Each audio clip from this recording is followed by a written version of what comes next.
Good afternoon. My name is Susan Baton-Hayes. I'd like to welcome you to Gartner's session today on business capability modeling. Over the past few months, Gartner has been working with both the government transformation team as well as the Office of Technology in putting together a session for today. In a conversation with Carlos Ramos, it was suggested that we give you some information on a transformative tool that helps to drive successful projects. This tool is being used both in the public and private sector.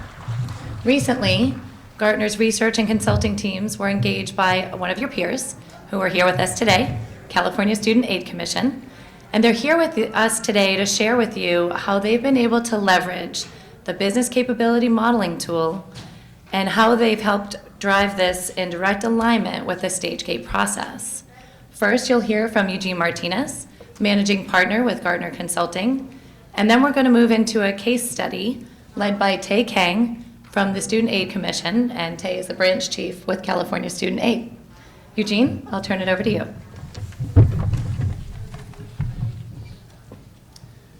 Thank you, Susan. Good afternoon, everyone. Again, my name is Eugene Martinez. I am the managing partner for Gartner Consulting, State of California. I'm sure many of you are wondering, what is business capability modeling? Why would I use it? How can it help me through the California StageGate process? Well, in order to answer these questions, I want to take a step back and look at the technology industry as it stands today. The world of technology is evolving at a rate faster than ever has within human history. And Gartner Research has identified 4 key innovations that are disrupting the industries and changing the paradigm for how we do business. The first is social media. The invention of Twitter, Facebook, LinkedIn, they're changing expectations for how people receive information and how quickly information is being disseminated to them. You've got mobile technologies, tablets, smartphones. They're changing not just how we do business, but where we do business. You've got cloud technologies. These beg several questions around where do we host our applications, where do we host our data, how secure is it? And you've got big data. How do we capture a large amount of data? How do we store it? How do we secure it? How do we look at that data, transform it into information that's actually meaningful to our stakeholders? Gartner Research terms these 4 forces as the nexus of forces, and they're driving expectations of regular business into digital business. And for many individuals in this room, it's changing the expectations of government to digital government. Now, what is digital government? In order to kind of answer that, I'd like to provide an illustration of something like unemployment insurance, job loss. How has technology impacted that over the last 30 years? Well, 30 years ago, if I lost my job, what would I do? I'd put on my headset, put on a cassette of maybe the Beastie Boys or Madonna, look through the yellow pages to find where's this unemployment office that I need to go find. Go to the unemployment office, fill out a piece of paper, hope I do it correctly, and maybe in 6 to 8 weeks, I'll get an unemployment benefit. And if I need to find a job, what do I have to do? Well, I'd have to go to the newspaper, go to the classified section, and find a job that I may or may not be qualified for, or may not be interested in. And hopefully, I'd have to start that process of actually applying for jobs, sending the resumes in. It's a pretty disheartening process. What happened with the invention of the web? Once you introduce the internet, how does that impact me? Well, instead of looking through the yellow pages, what would I do? I would open up that AOL CD with 90 free minutes, plop that into my desktop, wait for that thing to finish, that modem to finish dialing in. You can all hear that noise in your head, right? And then once I get it loaded up, I'd have to navigate to the unemployment insurance website, download a form, PDF or a .doc, fill it out, mail it in, hope it doesn't get lost in the mail, and if it's processed correctly, within 6 to 8 weeks, I may get uninsurance benefits. And then if I needed to find the job, I'd go to my local newspaper, and maybe their online classified ads would have a job that interests me. Now let's move forward to the mid-2000s, the invention of e-business. Now instead of my Walkman, I have my iPod, and I can be listening to Black Eyed Peas instead of the Beastie Boys. what would be my experience there? Well, I could go onto my laptop and fill out the web form for an application. It makes things a lot easier for me. If I wanted to find a job, what would I do? Well, according to the Super Bowl, right, I go to monster.com. That's where people go to look for jobs back in the 2000s. And again, that's a lot easier than it was back in the early 90s, but it's still a lot more labor intensive for me. Now, what about today? What do I do today? Well, that unemployment office may have an app. I can go access that via my iPhone and apply that way. And if I needed to look for a job, I can just change my status in LinkedIn, and maybe somebody in my network can find a job or recommend me for a job moving forward. It's a little bit easier for me now. But what is digital business? How is digital business going to change things? Well, if I lose my job in the future, what I'd like to see happen, and I think what people are expecting to happen is, because of prearranged agreements between my employer and the unemployment office, they can already process the claim for me without me doing anything. So within 5 minutes of me losing my job, there's an alert on my iWatch or whatever that device is going to be in the future telling me here's what my benefits will be. And instead of me having to look for work, there's going to be a back to work plan. It'll be able to say, here's what your skills are, here's what your interests are, here's 10 jobs within 2 miles of your last employer, and here's how you apply for them. It's a lot more proactive. Now, a lot of you may think this is way out in the future and this is really far-fetched, but I think with the innovations that we're facing today, these are the expectations that we're going to have to live to. This is the digital government that citizens are expecting. And it forces us to rethink how we look at IT investments. Instead of looking at investments the way we've always done, where there's a business camp and an IT camp, we have to start thinking things more holistically. When we looked at things previously from a business side, or strictly from a business side, people are focused on achieving the agency mission, managing the budgets that we have, improving business processes where we can, servicing the citizens, meeting the legislative mandates. These are the realities of what we have to deal with every day.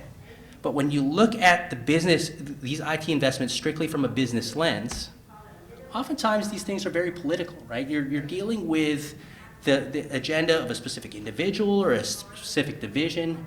It's tough to make good business decisions. Oftentimes these recommendations are prescriptive.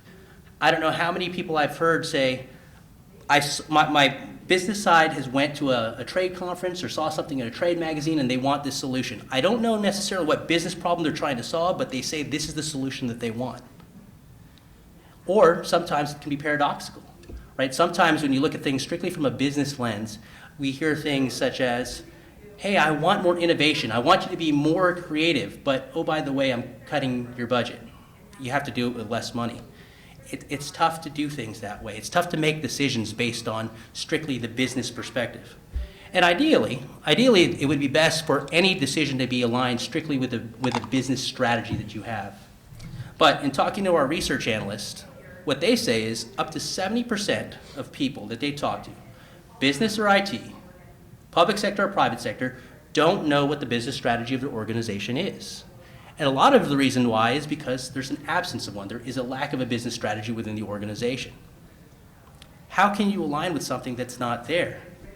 And in the public sector, this problem is exacerbated, right? You're dealing with things such as changing administrations, changing funding, and legislation of the day that changes your priorities. It's tough to put a strategy in place that's going to be meaningful in 2 years, let alone in 10 years. Now, what about if you look at it strictly from an IT lens?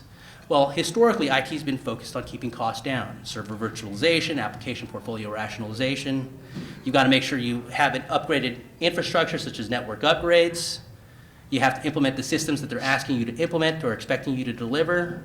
And you have to deal with innovations like cloud computing and moving things to the cloud. But when you look at things strictly from an IT perspective, the business looks at you and thinks, this is too difficult to understand. It's too detailed. It's too technical or complicated. And oh, by the way, it's too dynamic. Technology is changing at a rate too fast for me to understand. So this causes a misalignment between business and IT, a miscommunication. And oftentimes, that's what causes IT projects to fail, this misalignment between business and IT. This requires a new way of looking at IT investments. You have to facilitate a discussion about business investments, IT investments, that makes it a business investment that is IT enabled. And how do you do that? You use a business capability model, which acts as the Rosetta Stone between business and IT. It allows IT to learn the language of the business. It's not about the processes or the policies, which can be too difficult to understand. It's about what the organization fundamentally needs to do. It allows you to restructure your thinking. Instead of looking at things in terms of solutions and systems, it's about capabilities that enable business, that enable the business to accomplish what it needs to do to deliver to citizens. It allows you to reframe the dialogue. Instead of having it be business versus IT, it's instead of it being division versus division, it's about the whole enterprise and looking at things from an enterprise perspective. It allows you to unclutter the message. It allows you to look at things from a strategic point of view and align things to the strategic imperatives and business goals of the organization. And that allows you to focus on the long term. Instead of looking at the issues of the day, now you're looking at what are the strategic needs that I need to deliver to. So many of you are saying we've gone through these exercises before. We've done business process reengineering, we've done organizational design. But in order to kind of respond to that, I'd like to give you an analogy.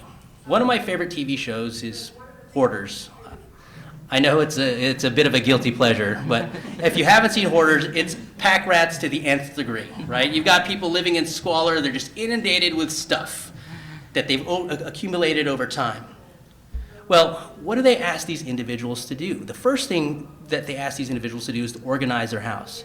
And these guys are overwhelmed by the enormity of the task. They can't see the forest through the trees, and they end up just moving things around from room to room. It's too complicated. It's too detailed for them.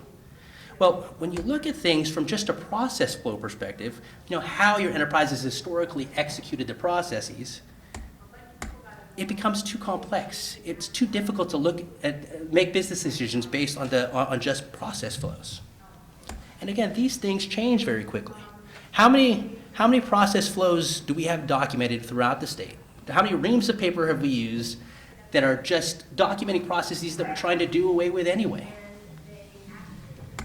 Some people think this is just a big organizational design effort, right? We see lots of boxes up there.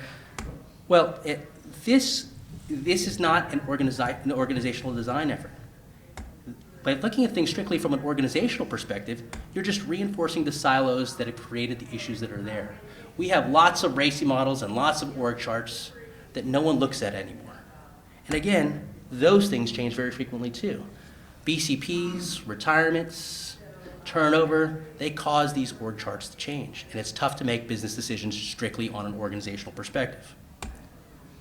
Now, going back to my Hoarders analogy, what's the next thing that they do? After they failed organizing themselves, they take everything out of the house. They put it in the front of the lawn. And then they say, here's what your house looks like when it's clean. Now go through your stuff, organize it, put it in the buckets that they need to be in, and then get rid of the stuff that you don't need. It's a lot easier to put those things back into the room. That's what a business capability model does. It allows you to look at things in terms of capabilities. What are you trying to deliver to your constituents?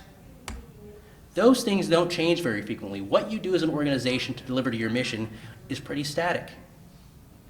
And once you figure what you need to be focusing on, the process flows, the organizational designs, the technologies can easily follow. I'm not saying the business process reengineering and organizational design efforts are unimportant or ineffective. I just think they'll be more directed once you figure out what outcomes you're trying to drive and what capabilities you're trying to enable. Now, how does it work? How does a capability model work? Well, the first thing that you need to do is determine the strategic goals and imperatives of the organization. In this example, there's 6. We want to enable citizen transparency. We want to develop end-to-end case management. We want to increase community outreach. We want to manage partner ecosystem. And we want to deliver high-quality service.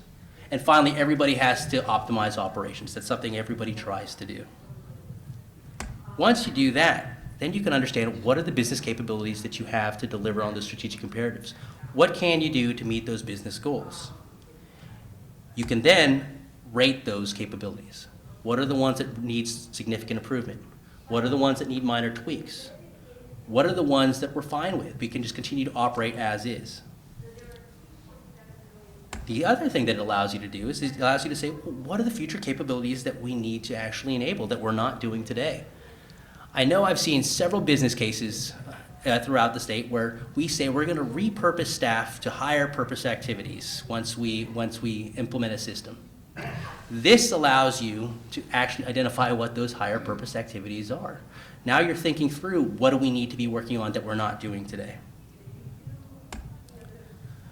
Now, the state of California has implemented a StageGate process where the first phase is really around business analysis. It's around identifying the problem opportunity. It's around establishing the business case and need.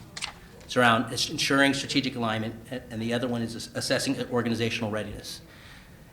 The onus of this is on the business to do. They are putting the responsibility of this on the business. And the business has historically looked to CIOs and the IT to help them do that. They're expecting the CIOs to be able to broker this conversation. The StageGate model can actually be a good tool in doing this because it allows you to identify the problems and opportunities and allows you to establish the business case and need. You can see the business capability gaps that you're trying to address. It also ensures strategic alignment. You're now putting everything into strategic imperatives or aligning everything into specific business goals. And if you can go through this exercise, your organization is ready because business and IT are on the same page. You're now a team moving forward to put together a business investment. This also allows you to target things a little bit more specifically. Now, instead of boiling the ocean and going after every capability, you can say, here's the capabilities we're trying to enable. And this allows you to focus what requirements you need to document, what business processes are important to capture in stage 2. So, how do we go about doing this in terms of workshops? Well, the most important thing is to make sure the right people are in the room. You need to determine the appropriate workshop participants. They have to be able to make decisions and identify what are the strategic imperatives of the organization. And they have to be willing to participate. That group needs to identify 6 to 9 future state strategic imperatives that'll identify what outcomes that you're trying to drive as an organization. What are the strategic imperatives that you're trying to meet? Once you have the strategic imperatives, now it's easy to figure out what are the capabilities that you have to deliver that. And what do you need to actually enable in order to meet those strategic goals? Again, don't boil the ocean looking at every capability that your agency needs to deliver or your department needs to deliver. Just what are the ones that are going to make the most difference? And then finally, once you have your capabilities, once you have your business capabilities map, test and develop the results with your stakeholders. Market this thing out. It's a good way for you to begin the organizational change management process when it comes to these investments. This will allow you to, again, move the perception of this from being an IT investment into a business investment that is IT enabled. And it's just changing that perception throughout the state. Now, if you have any questions about the business capability model, feel free to reach out to me or ask me after the session. Susan Batenhayes is your client director. She can point you to the right research or set up an appointment with an analyst to answer any other questions as well. With that, I'm going to turn this over to Kang, where he's going to talk about how we apply the business capability model to the California Student Aid Commission. Thanks.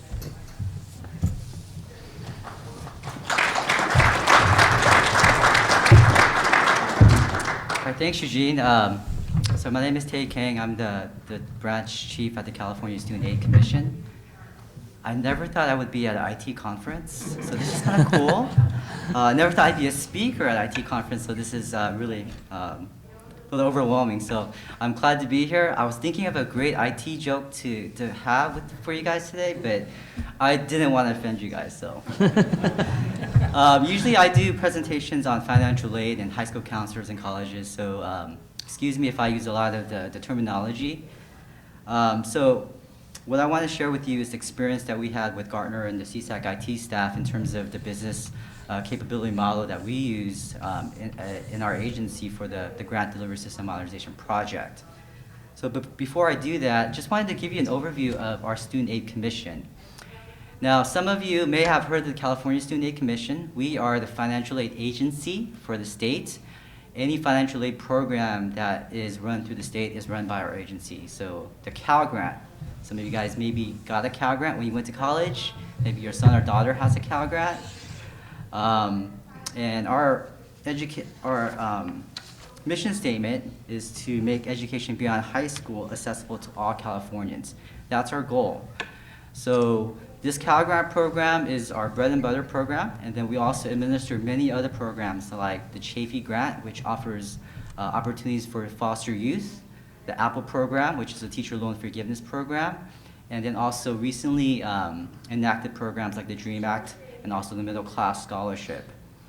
And like many of the agencies that are sitting here today, our agency grew, our programs grew, and it was expanding. We were getting new programs every year. But the one thing that stayed constant was our system. And as you can see here on this graphic, our customer base just continued to grow. We were dealing with high school students, college students, high school counselors, districts, administrators, outreach programs. So all these different customers we had to service. And then our grant program grew to be about $2 billion.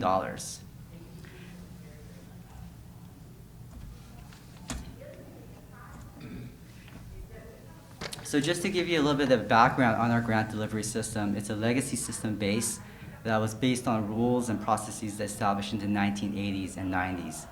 So I'm a child of the 80s, grew up with like Michael Jackson and, Beastie Boys and all those things and Atari 2600, all that fun stuff.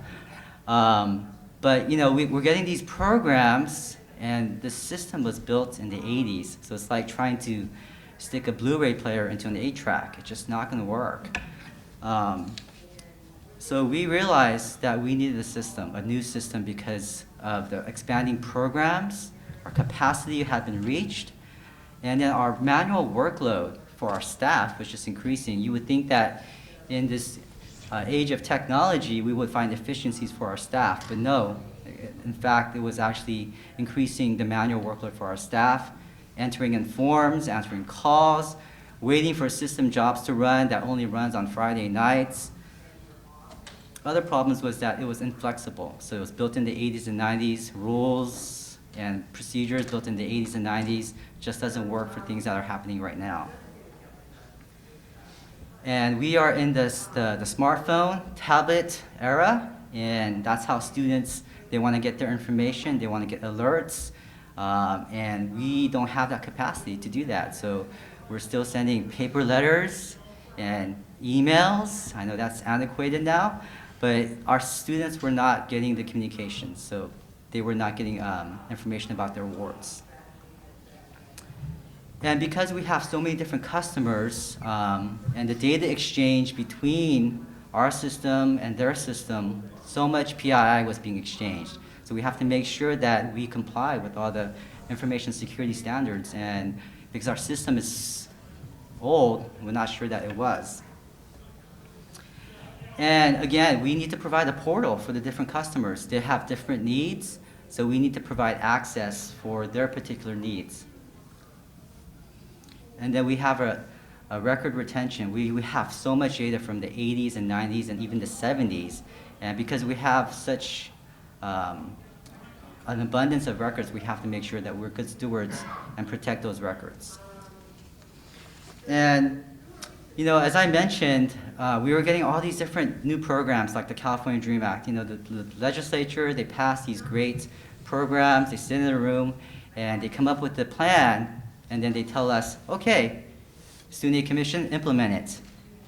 Has that ever happened to you guys? Probably not, right? So, that happened where we have to understand a program and then articulate that in such a way to put that into our system so that our customers are served. And what ends up happening is IT is in one room, or in the same room, sitting on one side of the table. Business comes in, we sit on the other side, and you have that clash.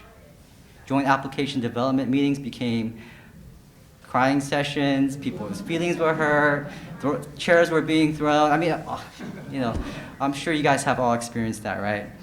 But really, it wasn't anyone's fault. It was just, as the illustration that Eugene showed earlier, we were just misaligning and not communicating in such a way.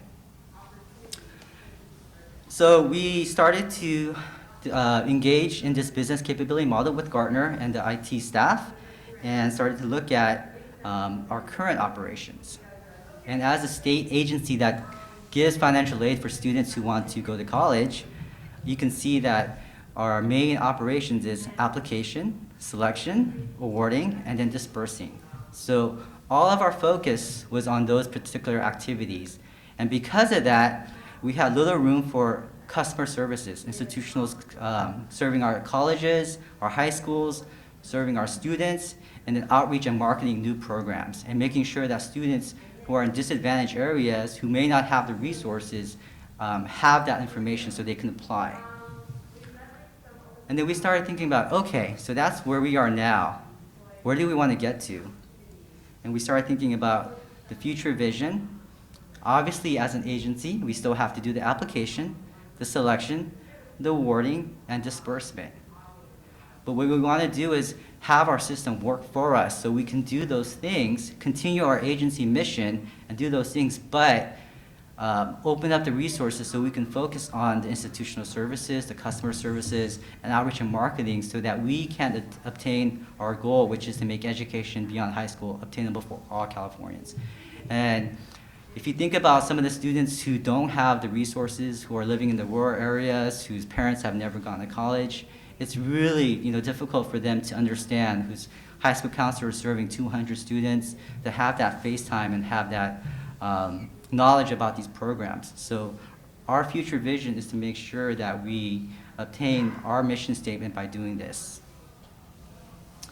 And as we started thinking about our future vision, through our business capability model discussions, we thought about future goals. And some of these future goals seemed obvious to us, but it was really good to just have this discussion and engage in it. If you look here, this is a lot of financial aid talk, but it's like earlier notification of an award, making sure that you have this award so that as you make your college admissions decisions, you can budget, you can make very good decisions with your parents, improving financial aid planning tools, integration with college systems. So we deal with the UCs, the CSUs, the community colleges. All of them use different systems. So we have to make sure that we are flexible to make sure that we interface with all of those different systems. Just-in-time payments. We work with the state controller's office to make sure the funds that we have are sent to the colleges so the colleges can then give the money to the students. But sometimes there's delay with the state controller's office. No one from state controllers here, right? All right, just making sure. So we want to just have that just-in-time payment process so that students get their money, so they can pay their tuition fees, get their books on time so they can start studying and start making progress to getting good grades. And then we started to drill down a little bit further in terms of where those goals into the strategic imperatives that Eugene referred to. And our strategic imperatives were deliver high-quality student service, outreach and marketing, provide college services, just-in-time payments, and expedition of processing of application. I don't know how many of you guys have been through maybe the college application process or filing for financial aid. It's very daunting. A lot of applications, deadlines, and you get confused. So we want to make sure that the students out there, as they're making these decisions, they have well-informed information and they can worry about other things like financial aid less and make decisions about, should I go to UC Berkeley, or should I go out of state, or should I go to St. Mary's?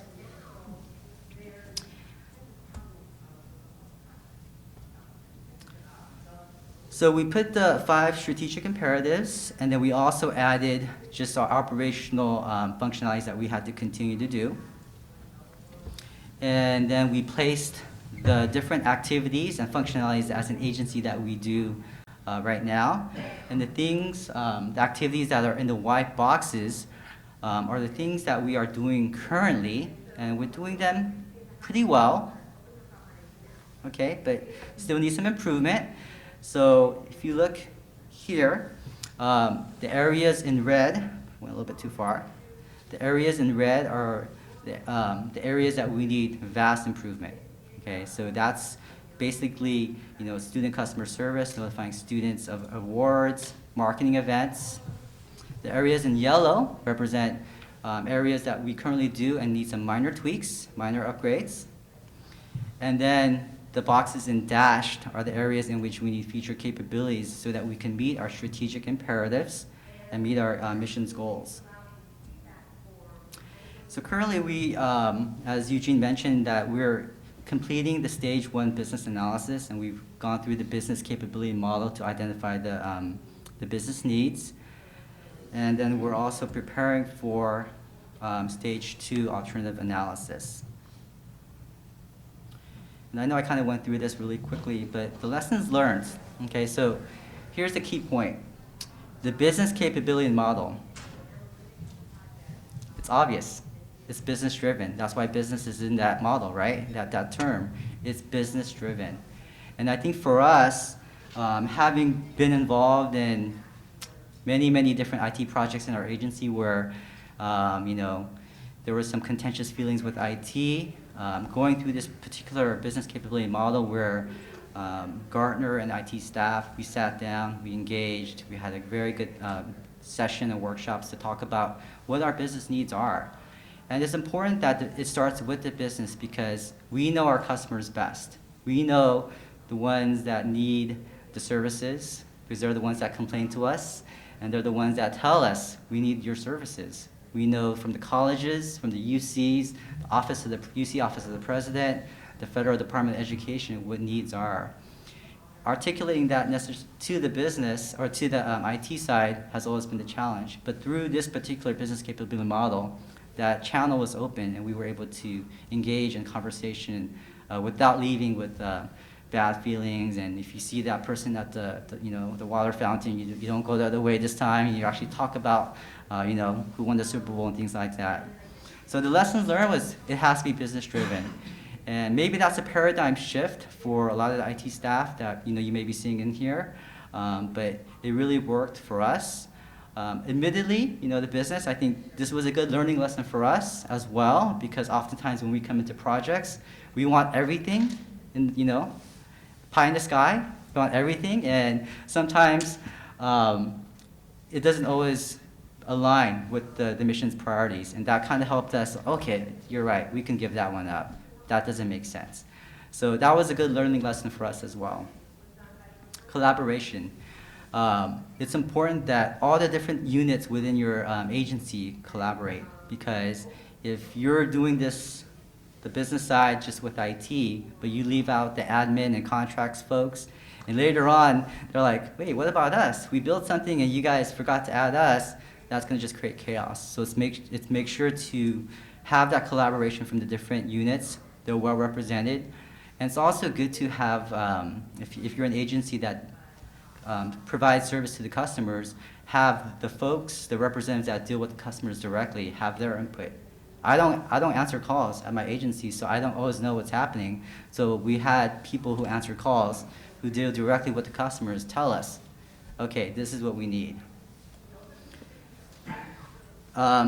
Strategic first. It's always good to have a strategy, and that's why it was very important to have those strategic imperatives, because otherwise when you engage in such a big project, you have this big list of things that you want, but then does it necessarily fit into the strategic imperatives and missions and goals of your agency? So it's really good to have that be the driving force.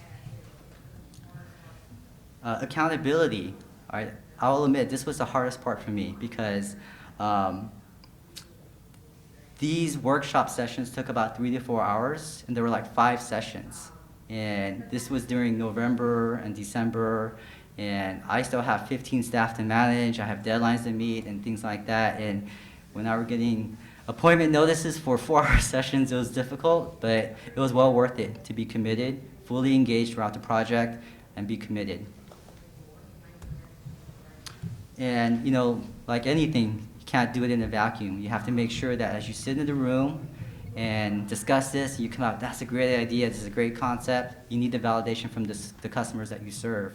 And that's what we did. We went out, Gartner went out, and CSAC staff went out and made sure that we interviewed and surveyed and got feedback from our high school counselors, our high school students, our college institutions, and got them in the room and made sure that our strategic imperatives and the things that we were looking to improve met what they thought were our deficiencies in our database. And then just, the business capability model, just engaging in it. And again, I can't stress this enough. Business capability model, and the key word there is business. It has to be business driven. It's important that you open up that channel and to engage in that conversation with the business. It worked very good for our agency. I could definitely say that this is a breath of fresh air for me, having been involved in many projects where there was a lot of ill feelings, and you don't want to talk to the IT guys and they don't want to talk to you, but it wasn't like that. It was very good, and I look forward to working with our IT staff, and Tracy is here and Fred's here, and looking forward to engaging in that particular project. Thank you very much.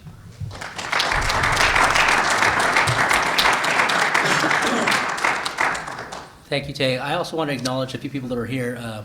Tracy Howard is the CIO for California Student Aid Commission, and Fred Wood is the project manager for the project, and Steve Grimes is the CISO. They were all very instrumental in making sure this project was successful. With that, I'm going to open it up for questions. Is there anybody with questions in the audience? When are they planning to complete the development stages and will there be any updates on that as well? Tracy or Fred, do you know what the timeline is for stage 2 and stage 3?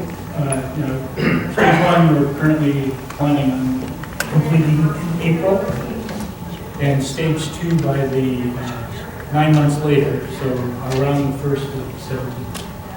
And that's our horizon right now. We are working with the Department of Technology and Department of Finance to fund and get the approval to proceed beyond. Tim? Can your staff do this on their own now? Could you do this methodology now without her? I think we can. Tracy's staff is, we are involved in some smaller projects, and so far it's been very amicable and it's been working very well. One other question. So what was the biggest cultural change that you had to introduce with this methodology within your organization? I think a lot of it was just letting go of the past. Because I think for me, and for IT, we always, as much as we don't want to open up past wounds and open scars, that's what it was. It was really just having that perspective change and not hashing old wounds and bringing up things that have happened in the past. It was really just forging together and working together to make sure that future IT projects, like the big one that our agency is engaged in, that all of us are fully engaged and collaborating.